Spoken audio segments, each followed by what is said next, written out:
नमस्कार, आदाब, सत श्री अकाल दोस्तों। मैं गौरव पारासर आप सभी विद्यार्थियों का हार्दिक अभिनंदन करता हूं। आप सबका हार्दिक स्वागत करता हूं शिवी एजुकेशन हब पर। तो प्यारे विद्यार्थियों, यदि आप ईसीसी डिप्लोमा कर रहे हैं, चाहे आपकी एग्जाम 2026 में हो या प्यारे विद्यार्थियों 2027 में हो, आपको बिल्कुल निश्चिंत रहना है। आपको किसी प्रकार की कोई टेंशन नहीं लेनी है, क्योंकि अब आपकी ईसीसी डिप्लोमा की तैयारी निशुल्क होने जा रही है। जी हां प्यारे साथियों, आपको याद रखना है, चाहे आप एनआईओएस से, चाहे इग्नू से या भारत सरकार के किसी भी प्राइवेट संस्थान से यदि आप ईसीसी डिप्लोमा कर रहे हैं, तो आपको अब जरूरत नहीं है घबराने की, क्योंकि अब आपको पूरा बेसिक से थ्योरी तक सिलेबस यहां कंप्लीट कराया जाएगा। तो सबसे पहले आपको क्या करना है, सबसे पहले आपको Shivi education hub YouTube channel को सब्सक्राइब कर लेना है, हमारी इस वीडियो को लाइक कर देना है, और जितने भी आपके साथी हैं जो कि ईसीसी डिप्लोमा कर रहे हैं या एग्जाम देने वाले हैं या डिप्लोमा करने की सोच रहे हैं, उन सभी तक वीडियो की लिंक को शेयर कर देना है, ताकि उन विद्यार्थियों को फ्री में तैयारी करने का मौका मिले। पेपर की तैयारी निःशुल्क है, संपूर्ण जानकारी आपको मिलने वाली है। चलिए मेरे भाई, सबसे पहले हम आपको बता देते हैं, यदि किसी विद्यार्थी ने ईसीसी डिप्लोमा नहीं किया है तो उनके लिए अंतिम मौका चल रहा है। जब भी आप वीडियो देख रहे हैं मेरी भाई, एक बार देख लेना, बाल वाटिका भर्ती आने वाली है 2027 में, उसके लिए अनिवार्य शर्त है कि आपने ईसीसी डिप्लोमा किया होना चाहिए। इस ईसीसी डिप्लोमा की एग्जाम कब है, इसकी परीक्षा कब होने वाली है, इसका सिलेबस क्या रहेगा, योग्यता क्या है, और डिप्लोमा करने का आपके पास अंतिम मौका है। ये सारी बातें यदि आपको जाननी है, देन आपको हमें कॉल कर देना है। नंबर नोट आप कर सकते हैं 7014495956। नंबर दोबारा नोट कर सकते हैं मेरे भाई, 7014495956 पर आप हमें कॉल कर लीजिए, और आपकी जितनी भी समस्याएं हैं, आपको जो कुछ पूछना है आसानी से आप हमसे पूछ सकते हैं, हमारी टीम से पूछ सकते हैं। चलिए मेरे भाई, बहुत बढ़िया बात है, आगे चलते हैं। जिन विद्यार्थियों ने इस मैराथन क्लास को नहीं देखा है तो जाके देख लीजिएगा। ईसीसी में किस तरह के प्रश्न आते हैं गुरुजी, एक बार हमें पेपर तो दिखा दो, पिछले प्रश्न किस तरह से आए हैं, पास का मॉडल क्या है। ये मन में यदि शंका चल रही है, चाहे किसी भी यूनिवर्सिटी से आपने ये ईसीसी डिप्लोमा किया है या कर रहे हैं, तो प्यारे विद्यार्थियों घबराने की जरूरत नहीं है। इस थंबनेल को देख लीजिए, YouTube पर ये 3 घंटे की मैराथन आपके लिए उपलब्ध है, जिसमें टॉप एमसीक्यूज आपको बताए गए हैं, जो आपकी भर्ती परीक्षा में 3 पेपर में 20-20-20 टोटल मिला के 60 अंक का जुगाड़ इस क्लास से आएगा।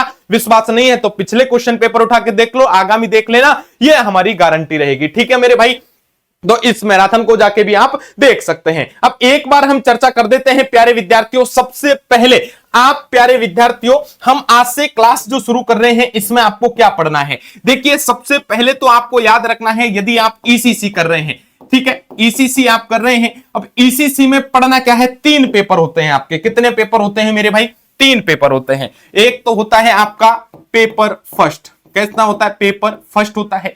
एक आपका होता है पेपर सेकंड, कौन सा पेपर होता है मेरे भाई, पेपर सेकंड। और एक आपका पेपर होगा थर्ड, कौन सा होगा, पेपर थर्ड होगा मेरे भाई। तो याद रखना, आज की क्लास में हम जो आपको ये पेपर शुरू करने वाले हैं, ये पेपर थर्ड से शुरू करेंगे। किस पेपर से, पेपर थर्ड से आपको क्लासेज यहां से शुरू होने वाली है, आपको याद रखना है। ठीक है, पेपर थर्ड का नाम क्या है गुरुजी, एक बार हमें बता दीजिए।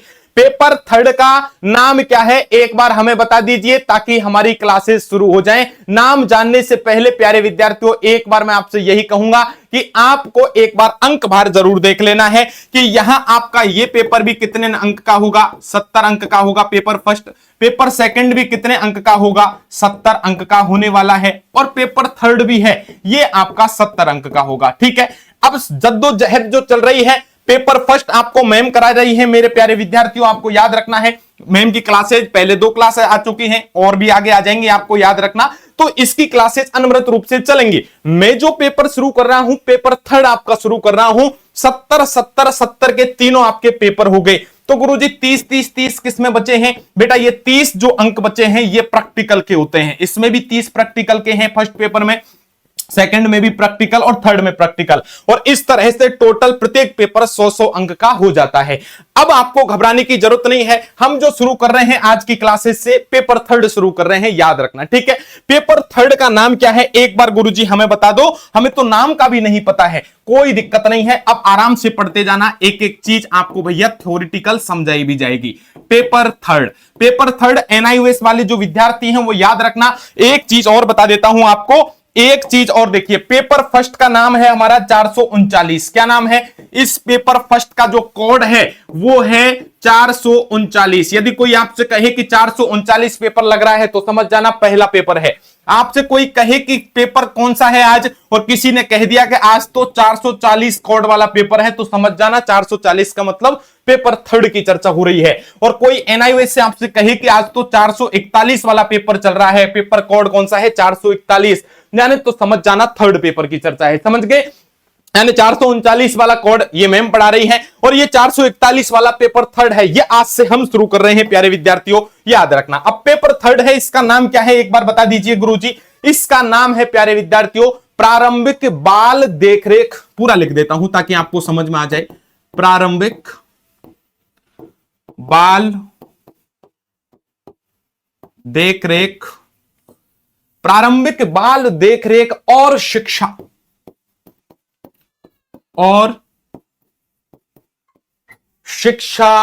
केंद्र का आयोजन, शिक्षा केंद्र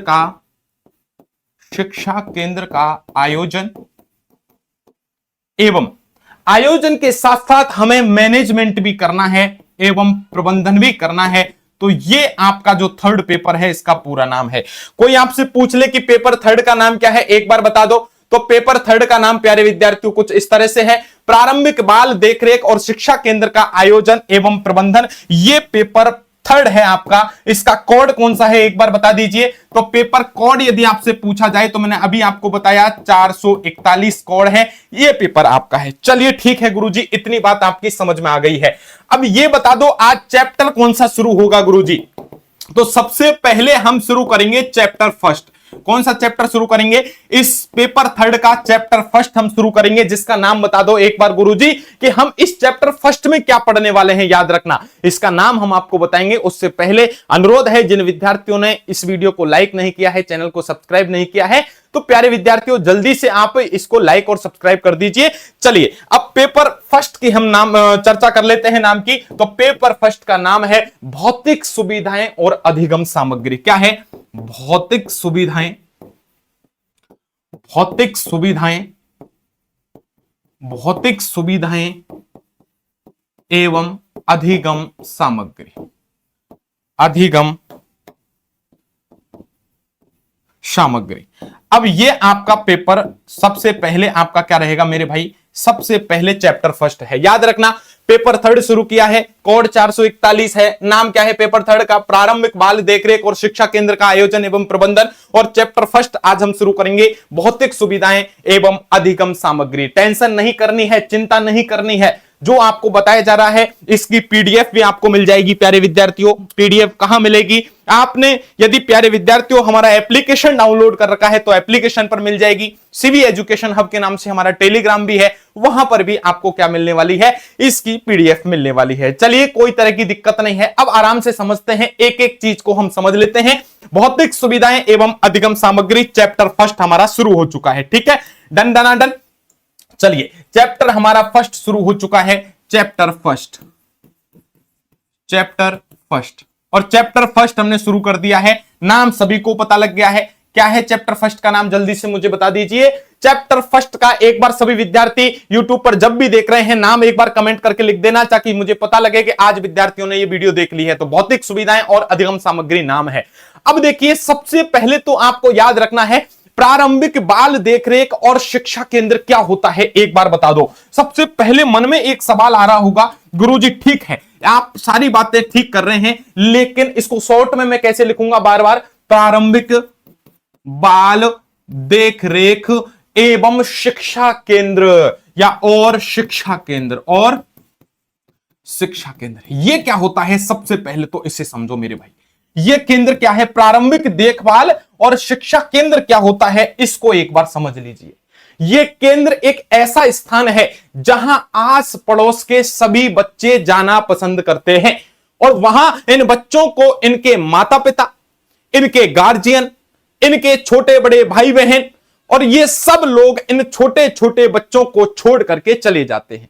क्यों जाते हैं छोड़ करके? क्योंकि कभी कभी वे वहां अकेले भी चले जाते हैं। किसमें? प्रारंभिक बाल देखरेख और शिक्षा केंद्र में। प्यारे विद्यार्थियों याद रखना, अब मूलतः एक ऐसा केंद्र जहां बच्चे खेलते कूदते हैं, कहानियां भी सुनते हैं, बच्चे पढ़ते लिखते भी हैं, नई नई चीजों के बारे में जानकारी प्राप्त कर लेते हैं, पेंटिंग करना सीख जाते हैं, सिंगिंग करना सीख जाते हैं, साथ में बैठ करके दोपहर का खाना खाते हैं। ये ही आपका केंद्र क्या कहलाता है? प्रारंभिक बाल देखरेख और शिक्षा केंद्र। कहने का मतलब एक बच्चे का ओवरऑल डेवलपमेंट करना है, चहुमुखी विकास करना है, जिस विकास का उद्देश्य केवल शिक्षा प्राप्त करना नहीं है। बच्चे को शारीरिक, बच्चे को मानसिक, बच्चे को सामाजिक, सभी तरह से आपको विकास की ओर ले जाना होता है। समझ में आ गई क्या मेरी बातें? चलिए, इतनी बातें समझ में आ गई है तो आप समझ गए होंगे कि क्या है हमारा प्रारंभिक बाल, आपका क्या है? प्रारंभिक बाल देखरेख और शिक्षा केंद्र। समझ गए इतनी सी बातें? चलिए ठीक है, बहुत बढ़िया मेरे भाई। अब आपसे कोई पूछे, सबसे पहले आपसे कोई पूछ ले कि आपका प्रारंभिक जो बाल देखरेख और शिक्षा केंद्र है वो कैसा होना चाहिए, तो ये नॉर्मल क्वेश्चन आपके दिमाग में यदि पूछ लिया जाए तो ये केंद्र कैसा हो प्यारे विद्यार्थियों? ऐसा हो जहां पर प्यारे विद्यार्थियों आसपास के क्षेत्र में साफ सफाई हो। ठीक, शाम को छुट्टी होने पर सभी बच्चे खुशी खुशी अपने घर वहां से लौट सके और उनके मन में अगले दिन केंद्र पर पहुंचने की उत्सुकता रहे। सबसे बड़ी बात यह है, यदि आपने किसी बच्चों के लिए प्रारंभिक बाल देखरेख और शिक्षा केंद्र यदि बनाया और उसका माहौल इतना खौफनाक आपने बना दिया, बच्चों को इतना डरा दिया कि अगले दिन बच्चे उस केंद्र में नहीं आ रहे हैं, तो समझ जाना तुमने उनके उद्देश्यों की प्राप्ति नहीं करी है। यानी प्रारंभिक बाल देखरेख शिक्षा केंद्र की क्या क्या खूबियां हैं, कोई आपसे पूछा जाए तो आपको याद रखना है कि जहां इतना आकर्षण हो, जहां बच्चों में वहां पहुंचने की इतनी उत्सुकता अगले दिन रहे कि प्रतिदिन प्यारे विद्यार्थी जब उठे तो उठते ही सोचे कि मम्मी मुझे जल्दी से तैयार कर दो, क्योंकि मुझे प्रारंभिक बाल देखरेख और शिक्षा केंद्र में जाना है, जहां मेरे साथी पहुंच चुके हैं, मुझे साथ में उनके लंच करना है, खूब खेलना है, खूब पढ़ना है, खूब सीखना है, सब कुछ करना है। तो समझ जाइए वो केंद्र कौन सा है? प्रारंभिक बाल देखरेख और शिक्षा केंद्र है। समझ में आए मेरे भाई? बच्चे खिंचे चले आए, इसका उद्देश्य आपको यही रहने वाला है। चलिए, इतनी बातें सबको समझ में आ गई क्या? मूल बातें आपको समझ में आ गई होंगी कि क्या है प्रारंभिक बाल देखरेख शिक्षा केंद्र। समझ में आ गई मेरे भाई? सीधी भाषा में कहें तो बच्चों के चहुमुखी विकास के लिए ऐसी खुली जगह जहां खेल का मैदान भी हो, खेल की सामग्री के महत्व पर हम जोर दें, वहां पर कमरे के संबंध में सुविधाओं की योजना बनाना, बच्चों को एक उनके ओवरऑल डेवलपमेंट की ओर ले जाना, ऐसा केंद्र क्या कहलाता है? प्रारंभिक बाल देखरेख और शिक्षा केंद्र कहलाता है। प्यारे विद्यार्थियों, आपको याद रखना है। समझ में आ गई क्या? चलिए बहुत बढ़िया।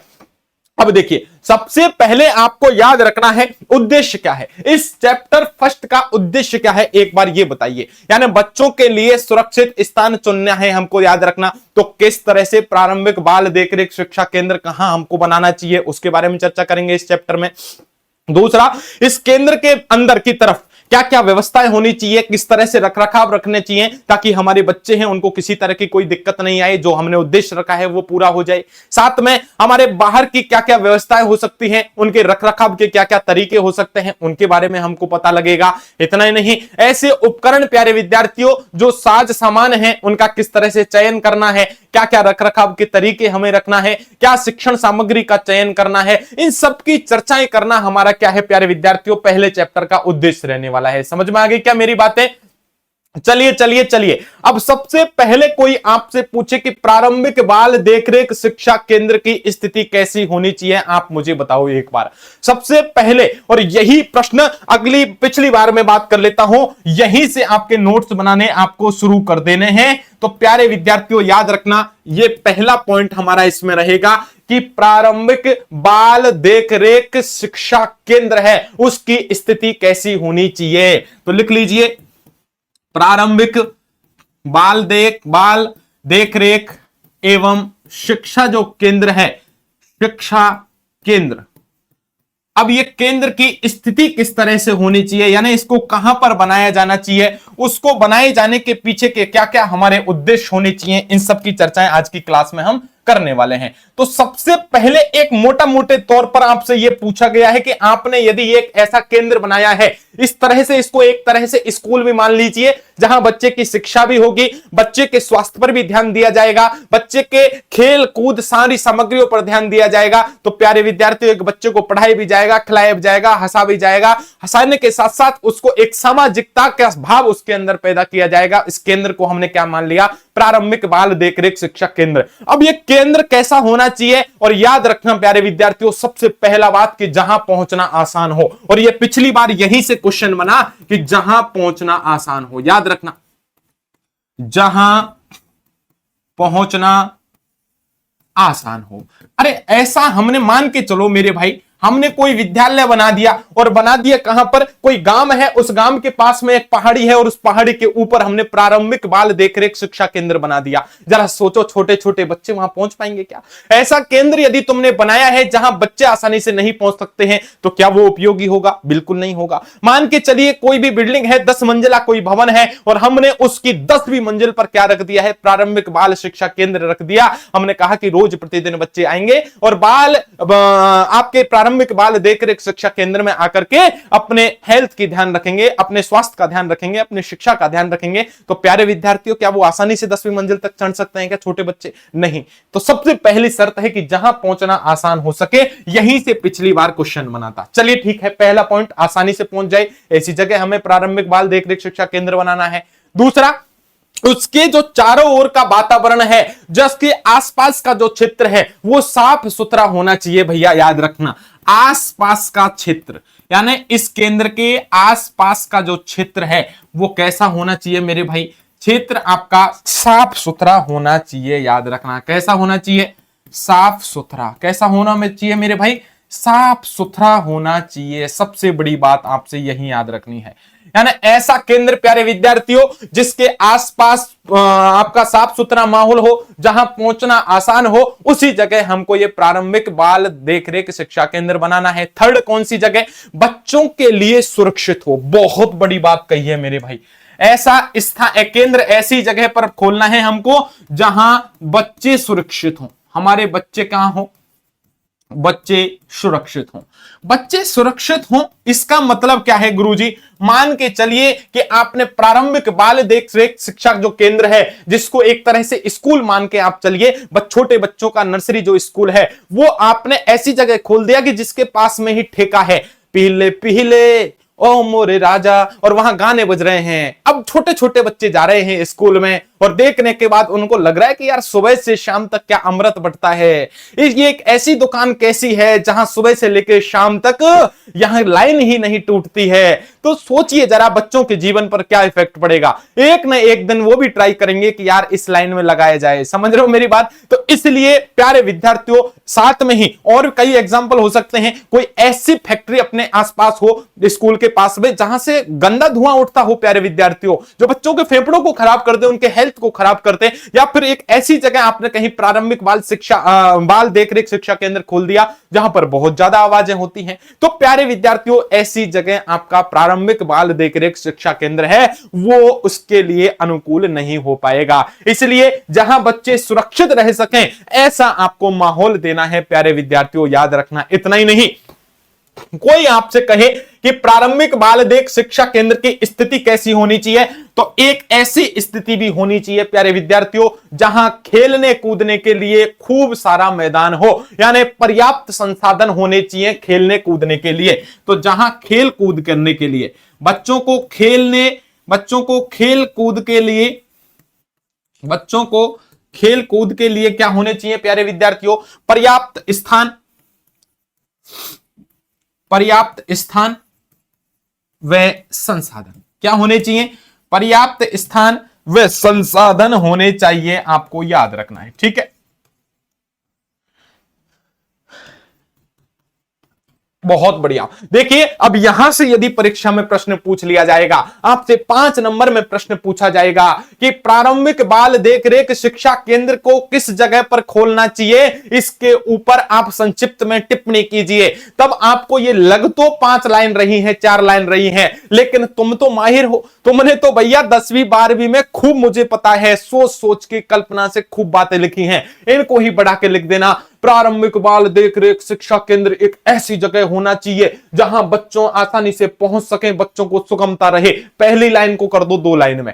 दूसरी बात, आपको क्या है, खूब लिखना है, धड़ाके से लिखना है, कॉपी भरनी है, कोई टेंशन नहीं करनी। दूसरा पॉइंट, प्रारंभिक बाल देखरेख शिक्षा केंद्र ऐसी जगह पर खोलना चाहिए कि जहां के आसपास का क्षेत्र है वो साफ सुथरा हो सके, ताकि बच्चों का पूरा विकास हो सके। समझ में आ गई मेरी बात? तीसरा पॉइंट कैसे लिखोगे, प्रारंभिक बाल देखरेख शिक्षा केंद्र ऐसी जगह पर हो जहां जाने वाले सभी बच्चे सुरक्षित हो सके। हो गई 2 लाइन। और नेक्स्ट लाइन को भी 2 लाइन में कर दीजिए कि प्रारंभिक बाल देखरेख और शिक्षा केंद्र एक ऐसी जगह पर हमें खोलना है जहां पर बच्चे खेल कूद के लिए पर्याप्त स्थान है और उनके लिए आसानी से संसाधन उपलब्ध हो सके। और यही 4 लाइन आपने कर दी 10-12 लाइन में, हो गया कल्याण, राधे राधे। लेकिन परीक्षा में शॉर्ट में हम तो नोट्स बनवा दें आपको, हमारा फर्ज है वो तो करें कि शॉर्ट में आप आसानी से रिवीजन कर जाएं और फटाफट कल्पना से आप बढ़ चढ़ के खूब लिखना है, कोई टेंशन नहीं है, आसानी से पास हो जाएंगे।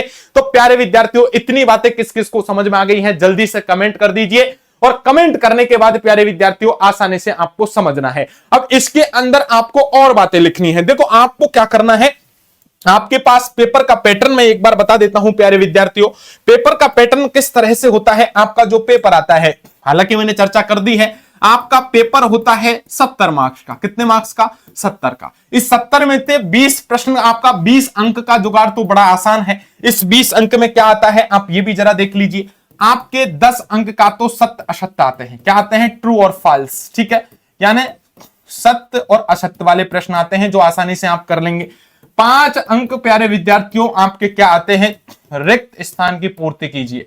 रिक्त स्थान आता है वो भरने होते हैं जो मैंने मैराथन में कराए हैं। और 5 अंक प्यारे विद्यार्थियों आपको मैच करने होते हैं, मिलान वाले करने होते हैं। यानी आप आसानी से ये तो आराम से कर देंगे 20 अंक का जुगाड़। एक मैराथन मैंने ली है 3 घंटे की, उसको जाके देख लेना। प्रत्येक तीनों पेपर की मैराथन के जितने भी ये 20 नंबर का जुगाड़ है ये मैंने ऑटोमेटिक करा दिया है, उनसे बाहर एक क्वेश्चन नहीं जाएगा, ये हमारी गारंटी है। तो उस वीडियो को देख लेना, वहां से प्रत्येक पेपर का 20-20 अंक का जुगाड़ तो हो जाएगा, तीनों पेपर का मिला के 60 अंक का हो जाएगा। ठीक है।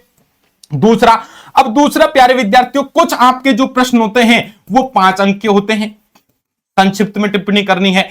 कुछ प्यारे विद्यार्थियों 10 अंक के भी होते हैं। इस तरह से आपके बाकी का पेपर आता है। तो 5 अंक का जो प्रश्न पूछा जाएगा वो सीधा यही पूछता है कि अब जैसे 5 अंक का प्रश्न दिया तो वो कहेंगे कि प्रारंभिक बाल देखरेख शिक्षा केंद्र की स्थिति पर संक्षिप्त में टिप्पणी कीजिए, जब तो हो गया 5 अंक का प्रश्न। और आपसे कह दिया कि प्रारंभिक बाल देखरेख और शिक्षा केंद्र की स्थिति पर विस्तृत चर्चा कीजिए, ठीक है, तब समझ लेना 10 अंक का प्रश्न है। तो बढ़ा के आपको 2, 3, 4, 5 पेज लिखने हैं। अब पेज क्या लिखने हैं वो एक बार देख लीजिए। अब सबसे पहले आपने ये हेडिंग डाल दी उत्तर में कि प्रारंभिक बाल देखरेख शिक्षा केंद्र, पहला पॉइंट जमा के लिख दिया जहां पहुंचना आसान हो। ठीक है, इसी को कन्वर्ट कर दिया पहले पॉइंट में। बहुत बढ़िया, इस तरह से लाइन करके और अब इसके आगे आपने लिखना शुरू कर दिया। क्या लिखना शुरू कर दिया कि प्रारंभिक बाल देखरेख शिक्षा केंद्र सर्वाधिक महत्वपूर्ण स्थान होता है जहां तक बच्चे सुगमता से पहुंच सकते हैं। प्राय हम देखते हैं कि बच्चों को केंद्र तक छोड़ने के लिए उनकी माताएं आती हैं, उनकी पिताएं आते हैं, उनके बड़े भाई बहन आते हैं। इसलिए यदि कोई भी केंद्र उनके घर के आसपास रहेगा तो बच्चों को छोड़ने के लिए माता पिता की जरूरत नहीं होगी। अब बच्चे स्वयं तैयार होकर के इस प्रारंभिक बाल देखरेख शिक्षा केंद्र की ओर खुद ही चले जाएंगे और आसानी से पहुंच जाएंगे, जाके घर वालों का काम भी डिस्टर्ब नहीं होगा। घर वाले हैं अपने काम करते रहेंगे और बच्चे जब खुद जाएंगे प्यारे विद्यार्थियों, उनको जब कठिनाई महसूस नहीं होगी तो बच्चे को अपने आप में आत्मविश्वास भी पैदा होगा। तो प्यारे विद्यार्थियों, आपको लिखना है कि प्रारंभिक बाल देखरेख शिक्षा केंद्र एक ऐसी जगह होनी चाहिए जहां पहुंचना क्या हो जाए आसान। समझ गए? एक लाइन से ही कितनी लाइन बना दी? 4 लाइन। बहुत बढ़िया। अब दूसरा पॉइंट भी कैसे लिखना है आपको? आसपास का क्षेत्र साफ सुथरा है। हेडिंग बना दी आपने हेडिंग बना दी है प्यारे विद्यार्थियों के आसपास का जो क्षेत्र है वो साफ सुथरा होना चाहिए। तो अब इसमें आपको क्या लिखना है? परिवेश की स्वच्छता। क्या लिख दिया? हेडिंग डाल दी आपने, यही आसपास का क्षेत्र साफ सुथरा या परिवेश की स्वच्छता। और इसमें आपको प्यारे विद्यार्थियों एक आध एग्जाम्पल लिख देने हैं जो आप डेली जीवन में देखते हैं। जैसे अपन सो रहे हैं, रात को अपन को मक्खी खा जाती है, मच्छर खा जाते हैं क्योंकि गंदगी में पनपते हैं, तो ऐसी स्थिति में सारी बातें लिख देना है। समझना, ये जो पेपर आपका आ रहा है ना, इस पेपर को आपकी कोई गांव की दादी ले रही है और उस दादी को किस तरह से समझाना है, अब ये आपकी जिम्मेदारी है। समझ में आ गई मेरी बात? पुनः कान खोल के सुनना। तो दादी को पूरी बातें खुल खुल के बतानी है, आपको आसानी से डिटेल से पूरी बात लिखनी है, शॉर्टकट में काम नहीं चलाना। मैं तो ये कह रहा हूं 70 में से 70 नंबर आपके आने वाले हैं। अब स्वच्छता है, आसपास का माहौल साफ सुथरा हो। इस साफ सुथरे पे तो मैं कहूं कि तुम एक किताब लिख सकते हो पूरी, न केवल एक पन्ना। तो तुम एक किताब कैसे लिख सकते हो कि चलिए मक्खी और मच्छरों से उत्पन्न संक्रामक रोग, जो यदि ये गंदगी में पनपे हैं, संक्रामक यदि आपके रोग हो गए हैं, तब प्यारे विद्यार्थियों आपको इस बात का याद रखना है कि इसका असर बड़े लोगों की तुलना में छोटे बच्चों पर जल्दी होता है। और अगर गंदे पानी हुआ, यदि इस प्रारंभिक बाल देखरेख शिक्षा केंद्र के पास में कोई गंदा पानी है, कोई भी नाला है, तो प्यारे विद्यार्थियों यदि पानी ठहरा हुआ है तो समझ जाइए कि दलदली जमीन हो गई है, तो वहां कूड़ा करकट पड़ा है, तो प्यारे विद्यार्थियों स्वाभाविक रूप से मक्खी पनपेगी, मच्छर वहां पनपेंगे और वहां गंदगी फैलेगी, वहां बदबू आएगी, इसलिए संक्रमण रोग वहां पर पनपेंगे। और इसलिए हमें परिवेश को आसपास से साफ सुथरा रखना है। दूसरे पॉइंट में यह लिखना है, आगे और बढ़ा दो इसको, कि प्रदूषण बच्चों में बीमारी का एक स्रोत होता है। प्रदूषण कई प्रकार का हो सकता है, जैसे वायु प्रदूषण हो गया, जल प्रदूषण हो गया, ध्वनि प्रदूषण हो गया, बहुत सारे प्रदूषण हैं। और कल कारखानों से, वाहनों से निकलने वाला जो गंदा धुआं है, काला धुआं है, वो वायु प्रदूषण तो करता ही करता है। धुएं बच्चे के सांस के साथ उनके अंदर चले जाता है, उनको बीमारियां पैदा करता है। और ये जहरीला धुआं है प्यारे विद्यार्थियों, जो उनके जीवन में एक विष की तरह काम करता है, जहर की तरह काम करता है। और बढ़ा दो इसको, और बढ़ा दो इसी टॉपिक को, कि नदी, कई आपकी नदी हैं, नाले हैं, जहां पर जल स्थानों में कचरा यदि आपने डाल दिया तो जल प्रदूषण हो जाएगा।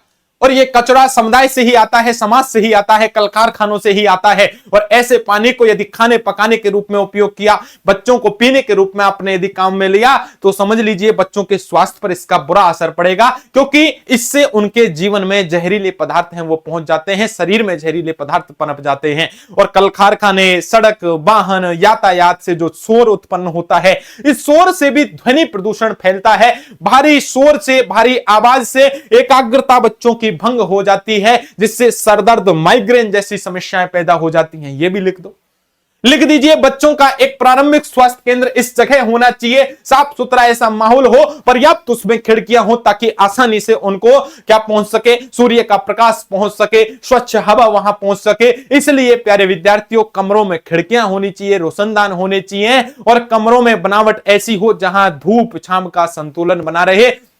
मैं तो ये कह रहा हूं, इस पे आप 10 पन्ने लिख सकते हैं।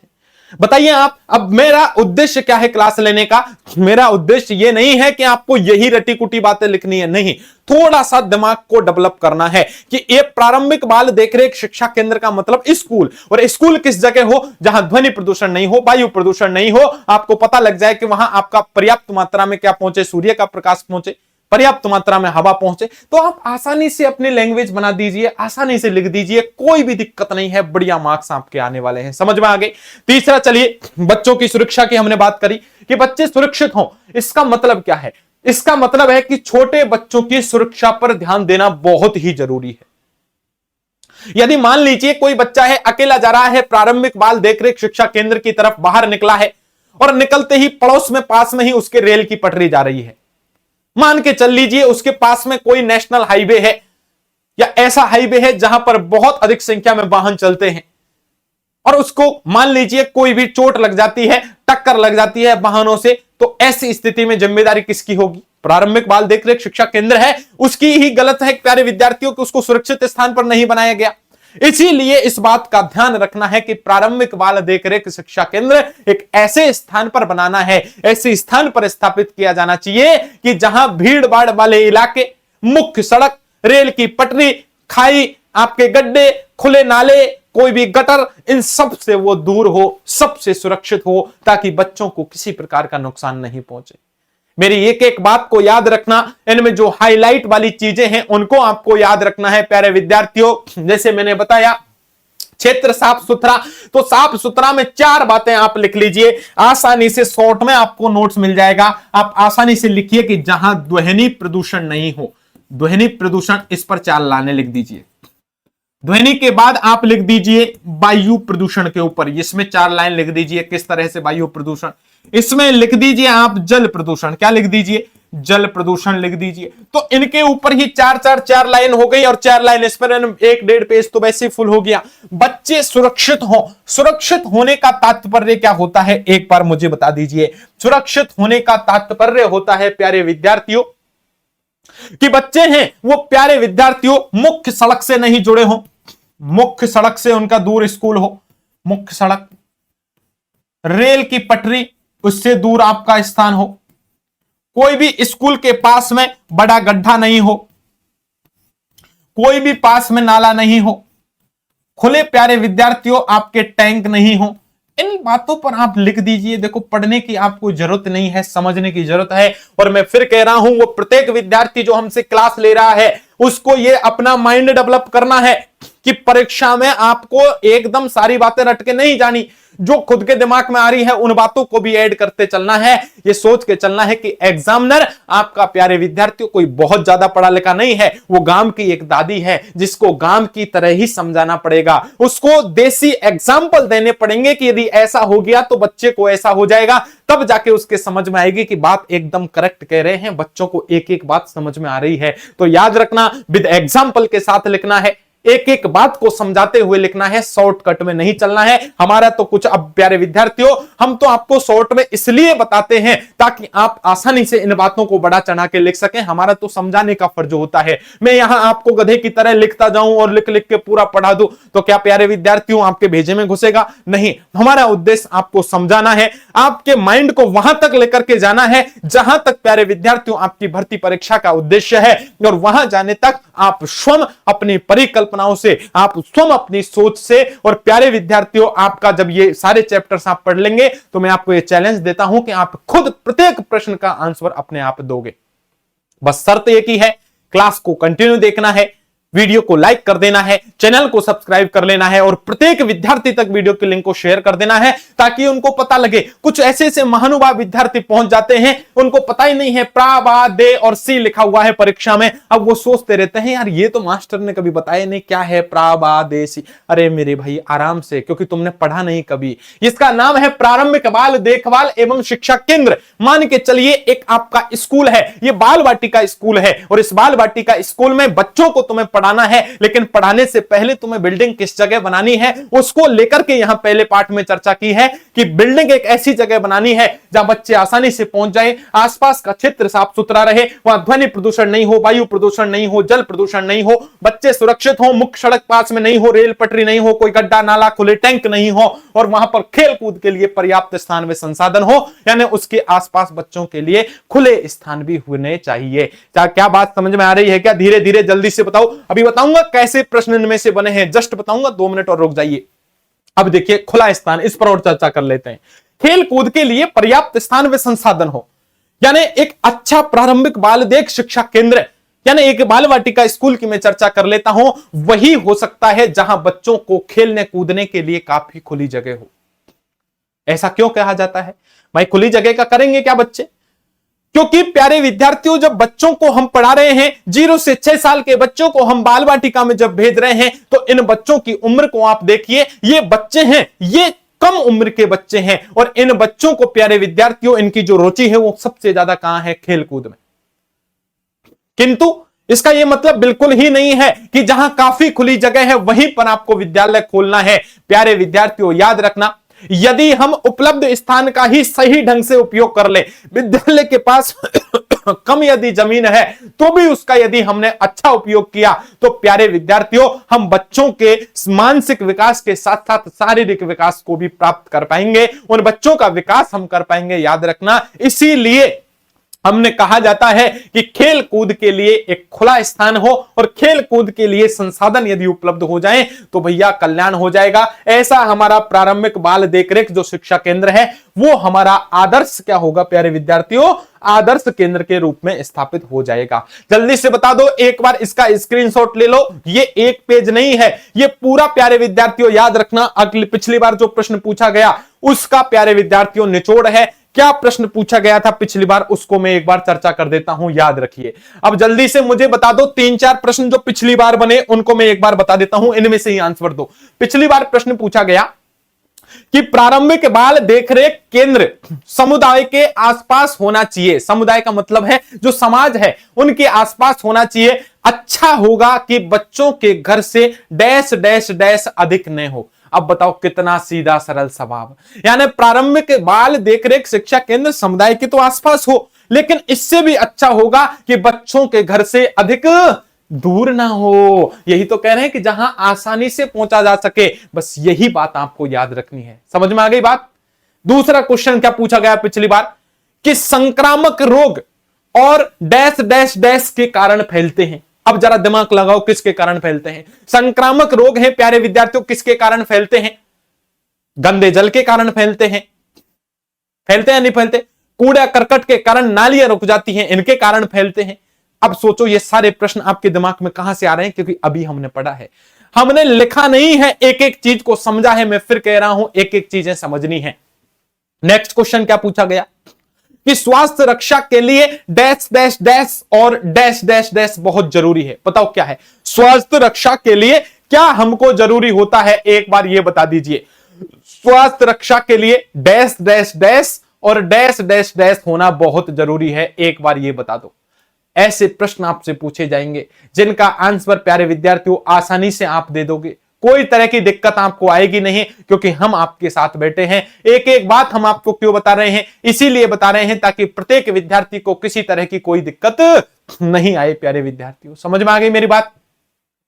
तो क्या है, यानी सूर्य का प्रकाश और स्वच्छ हवा की यहां पर चर्चा की गई है प्यारे विद्यार्थियों। यहां पर आपसे यही पूछा गया है, ठीक है, यानी सूर्य का प्रकाश आपको मिले, आपको स्वच्छ हवा मिले, अभी तो आपको बताया था। और ये यदि मिल गए प्यारे विद्यार्थियों तो एक बच्चे को किसी भी प्रकार की कोई भी दिक्कत यहां पर नहीं आएगी। समझ में आ रही है क्या मेरी बातें? किस किस विद्यार्थी को सारी बातें समझ में आ रही हैं?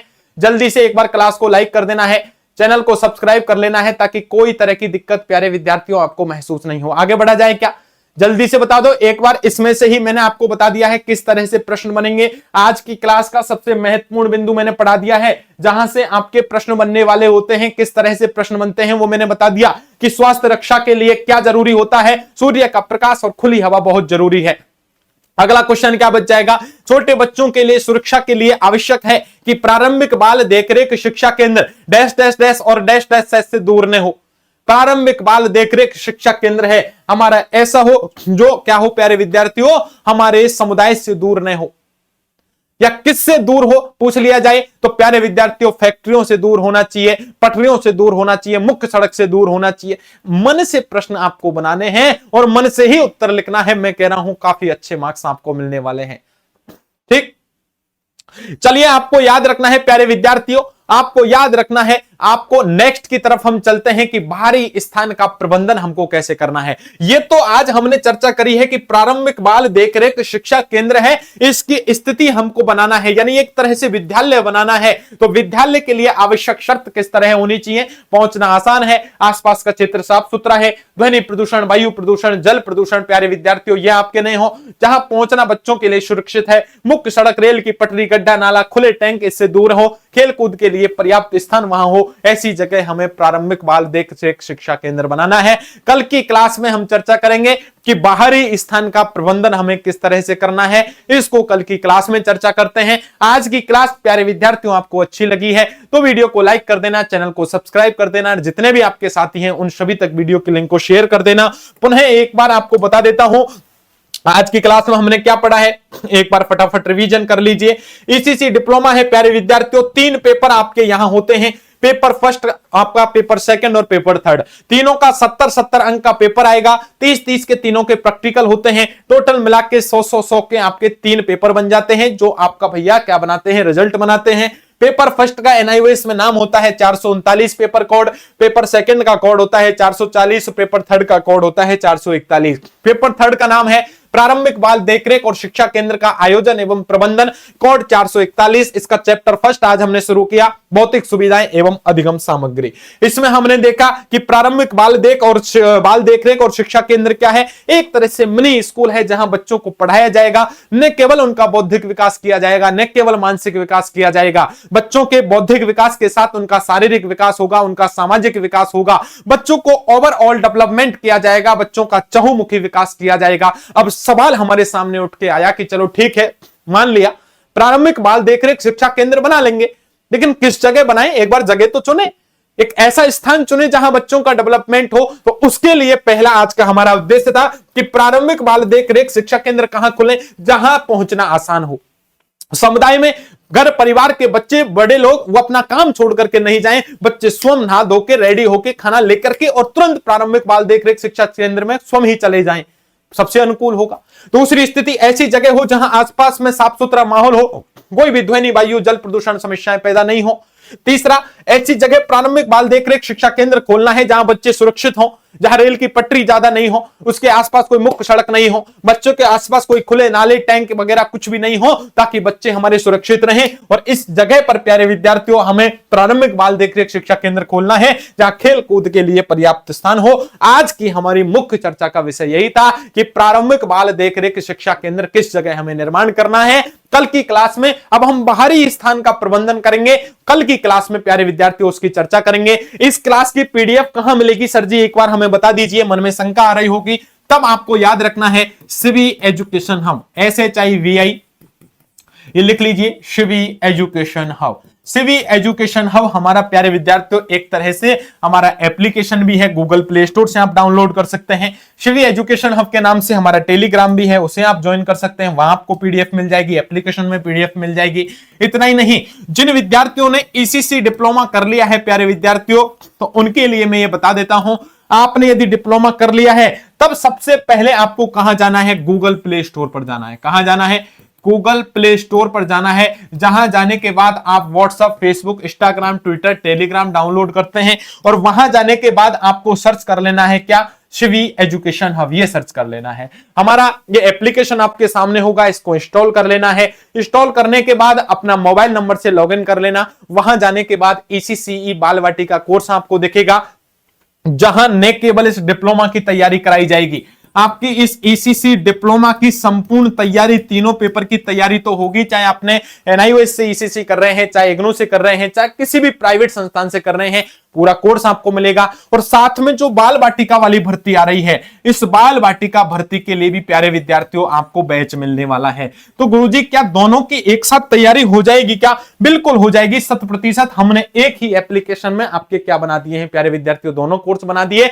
आपको डिप्लोमा और बाल वाटिका दोनों के लिए अलग अलग क्लासेज चल रही हैं और ये मात्र दोनों आपको कितने में उपलब्ध करवाया जा रहा है? मात्र प्यारे विद्यार्थियों 2 कोर्स 2000 रुपए में, 2 कोर्स 2000 रुपए में आपको उपलब्ध करवाए जा रहे हैं। फिर भी किसी विद्यार्थी को कोई दिक्कत है तो 7014495956 पर हमें कॉल कर सकते हैं, व्हाट्सएप मैसेज कर सकते हैं, आपकी समस्या का समाधान कर दिया जाएगा। 7014495956 पर हमें कॉल कर लीजिए, व्हाट्सएप मैसेज कर लीजिए, आपकी समस्या का समाधान कर देंगे। और इतना ही नहीं, यदि कोई भी विद्यार्थी ये चाहता है कि गुरुजी हमें ECC बाल वाटिका कोर्स करना है और हम चाहते हैं कि एक बार ये ECC बाल वाटिका है, इसके बारे में हमें पता लगना चाहिए कि इसका एग्जाम कब है, परीक्षा कब है, कहां से करें, गवर्नमेंट यूनिवर्सिटी कैसे है, हमें पता नहीं है, सेशन कौन सा चल रहा है, फॉर्म अप्लाई कैसे करना है, कौन सा वैलिड होगा, कौन सा वैलिड नहीं होगा, इन सभी आपके सवालों का जवाब आपको 7014495956 पर कॉल कर दीजिए, आपको मिल जाएगा। कोई तरह की दिक्कत नहीं आएगी, ये हमारी गारंटी है।